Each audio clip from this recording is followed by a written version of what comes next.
नमस्कार दोस्तों, आप सभी का स्वागत है Aryan mobile tips YouTube channel में। अगर आप भी यूज करते हो Realme P4R 5G का फ़ोन, तो इस वीडियो में आपको बताने वाले हैं कि अगर अपने फ़ोन में यहाँ पे कॉल कर रहे हो किसी को भी, तो आवाज़ जा नहीं रहा या आवाज़ आ नहीं रहा, कॉल एंड प्रॉब्लम, कॉल से रिलेटेड कोई भी प्रॉब्लम रहेगा 100% इस वीडियो में सॉल्व करके बताने वाले। तो फ़ोन डालर पे स्केप करके रखना, जिससे आप कॉल करते हो वो स्केप करके रखोगे। फर्स्ट पे ऐप इन्फो का ऑप्शन मिलेगा, इस पर आप क्लिक करिए। क्लिक करने के बाद आपके सामने ऐसा इंटरफेस होगा। फिर स्टोरेज यूजर्स का ऑप्शन मिलता है, इस पर क्लिक करना।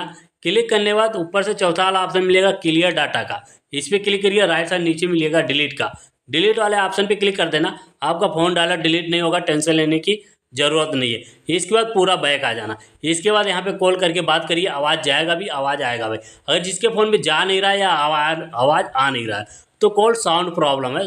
कोई मोबाइल के नज़दीकी में दुकान पे जाके आप दिखा सकते हैं।